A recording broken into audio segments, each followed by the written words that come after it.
দয়া করে আপনারা দেশের এই বিপদের সময় সোশ্যাল মিডিয়ার বিভিন্ন গুজব মিসইনফরমেশনে কান দিবেন না।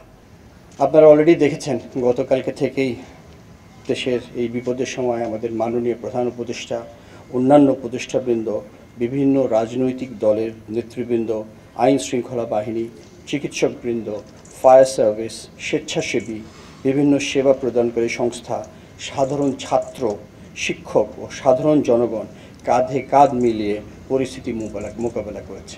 এই ধরনের যখন আমরা ঐক্যবদ্ধভাবে কাজ করি তখনই আমরা বুঝতে পারি যে আমাদের যে কোনো ধরনের বিপদে আসলে আমরা কতটা ঐক্যবদ্ধ হতে পারি, এবং সুন্দরভাবে কালকে আমরা সবাই মিলে কাজ করেছি এবং উদ্ধার করতে সক্ষম হয়েছি। অবশ্যই সেনাবাহিনী এবং বিমান বাহিনী প্রথম দিকে গিয়েছিল এবং তারা তাদের বিশেষ উদ্ধারকারী যেসব যন্ত্রপাতি আছে বিমান বাহিনীর হেলিকপ্টারের মাধ্যমে তারা ফার্স্ট রেসপন্ডার হিসেবে সমস্ত আহতদেরকে এবং নিহতদেরকেও নিয়ে এসেছিল ওখান থেকে। আমি আপনাদেরকে জানাতে চাই যে সরকার বা আমাদের মাননীয় প্রধান উপদেষ্টা প্রথমেই বলেছেন যে এদের যারা আহত হয়েছে তাদের সুচিকিৎসার বন্দোবস্ত করতে হবে, এবং সে ব্যাপারে তাদের কাছ থেকে আমরা সম্পূর্ণ আশ্বাস পাচ্ছি। ইনশাআল্লাহ সমস্ত ধরনের চিকিৎসার ব্যবস্থা তাদের করা হবে। সরকারের পাশাপাশি বিমান বাহিনীও সবসময় হতাহতের পাশে থাকবে এবং থাকছে। আহতদের সুচিকিৎসা নিশ্চিত করতে যা যা করণীয় আমরা সব কিছু করব। ইতিমধ্যেই গতকালকে আমরা একটি উচ্চ পর্যায়ের তদন্ত টিম গঠন করে দিয়েছি।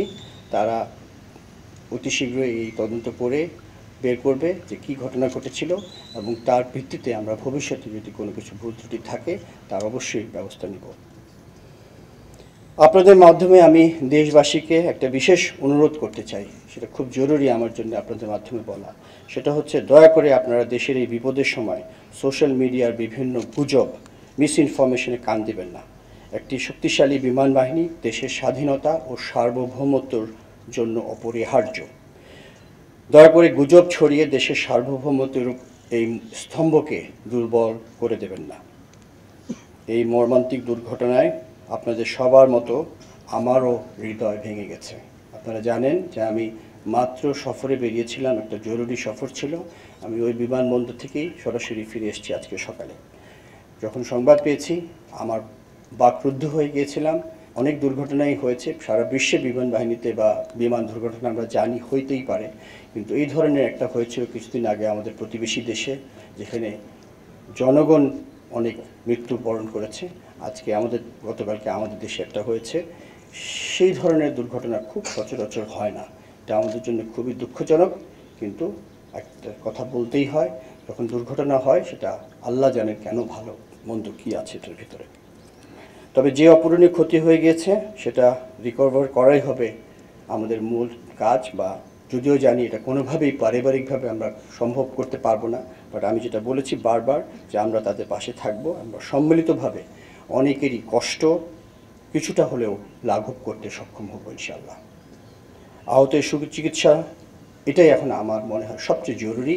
যারা আমাদের মাঝে এখনও অসুস্থ হয়ে আছেন বা আহত হয়ে আছেন তাদেরকে আমরা সর্বাত্মক চিকিৎসা প্রদান করব, এবং তারা যাতে সম্পূর্ণভাবে সুস্থ হয় সেটাই আমাদের মূল লক্ষ্য।